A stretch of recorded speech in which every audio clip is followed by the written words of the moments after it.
صدر مملکت آصف علی زرداری کی کراچی میں نجی اور سیاسی سرگرمیاں جاری۔ کشمیر میں آئندہ انتخابات سے قبل صدر مملکت کا پارٹی کو مزید مستحکم کرنے کا فیصلہ۔ آزاد جموں کشمیر کے سابق وزیر اعظم سردار تنویر الیاس اور وفد کی ملاقات۔ ملکی سیاسی و معاشی صورتحال پر تفصیلی گفتگو ہوئی۔ شرکاء نے قومی مفاہمت، اتحاد اور عوامی مسائل کے حل کے لیے مؤثر حکمت عملی اپنانے کی ضرورت پر زور دیا۔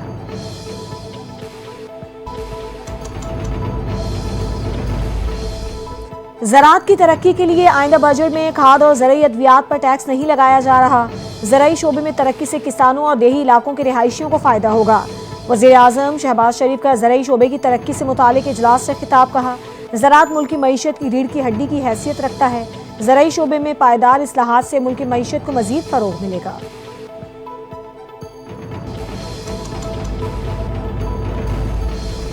ریٹنگ ایجنسیز نے پاکستان کی ریٹنگ بہتر کی۔ پالیسی ریٹ اور افراط زر میں نمایاں کمی آئی۔ ایف بی آر میں اصلاحات کی جا رہی ہیں۔ اصلاحات سے ٹیکس چوری اور کرپشن کا خاتمہ ہوگا۔ وزیر خزانہ محمد اورنگزیب کا قومی اسمبلی میں اظہار خیال۔ کہتے ہیں، ملک کی معیشت درست سمت کی جانب گامزن ہے۔ ہم سارا سال منی بجٹ کا ڈھنڈورا سنتے رہے، اس سال منی بجٹ نہیں آتا۔ وہ دن گئے جب وزیر اعظم ہیلی کاپٹر میں آتے تھے۔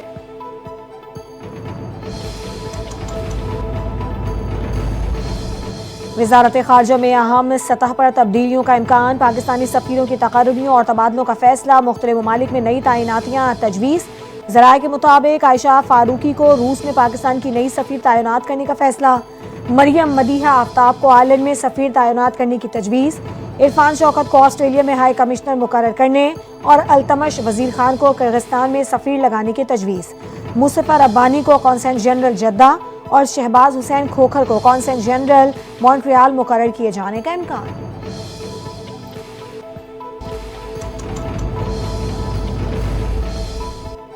سندھ اسمبلی سے 34 کروڑ 51 ارب روپے کا بجٹ منظور۔ 156 ارب روپے کا ضمنی بجٹ بھی منظور ہو گیا۔ سندھ اسمبلی نے نئے مالی سال کے لیے تمام گرانٹس منظور کر لی۔ وزیر اعلیٰ سندھ مراد علی شاہ نے اسمبلی میں اظہار خیال کرتے ہوئے کہا کہ سندھ حکومت نے عوامی فلاح کے لیے محصولات میں بڑی نرمی کی۔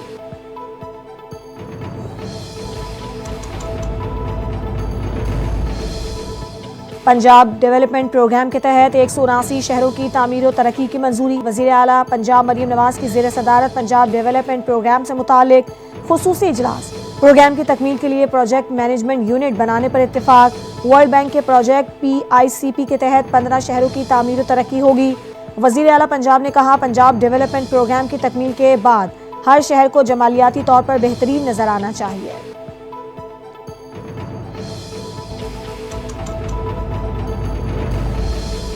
مشیر قومی سلامتی اور ISI کے سربراہ لیفٹیننٹ جنرل عاصم ملک کا دورہ چین۔ شنگھائی تعاون تنظیم کے سلامتی کونسل کے سیکریٹریز کے اجلاس میں شرکت۔ مشیر قومی سلامتی نے اجلاس میں عالمی صورتحال اور امن و سلامتی کے لیے پاکستان کے موقف کا اعادہ کیا۔ لیفٹیننٹ جنرل عاصم ملک کے دورے کے دوران چینی قیادت سے بھی ملاقاتیں۔ پاکستان کی جانب سے پرامن ہمسائیگی کا پیغام پہنچایا۔ چینی قیادت کے ساتھ ملاقاتوں میں سیکیورٹی تعاون بڑھانے پر بھی اتفاق۔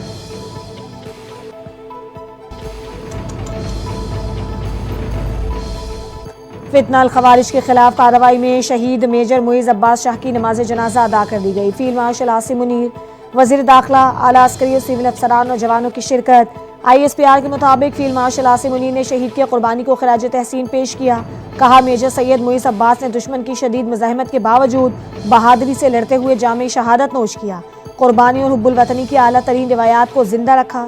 شہید کی قربانی ہمیشہ یاد رکھی جائے گی۔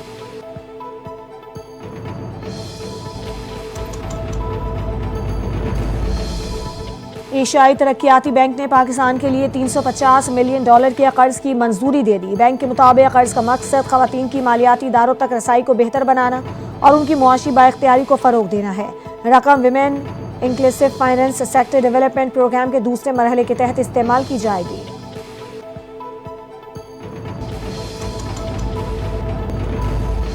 اسپیشل انویسٹیگیشن یونٹ نے کراچی سے بھارتی خفیہ ایجنسی را کے 4 دہشت گردوں کو پکڑ لیا۔ SSP SIU شعیب میمن نے پریس کانفرنس میں بتایا، دہشت گردوں کو کراچی کے علاقے قائد آباد سے گرفتار کیا گیا۔ چاروں دہشت گرد بھارتی خفیہ ایجنسی را کے ایجنٹ ہیں۔ 2024 میں دہشت گردی کی ٹریننگ کے لیے سجاول کے راستے سے بھارت بھی گئے تھے۔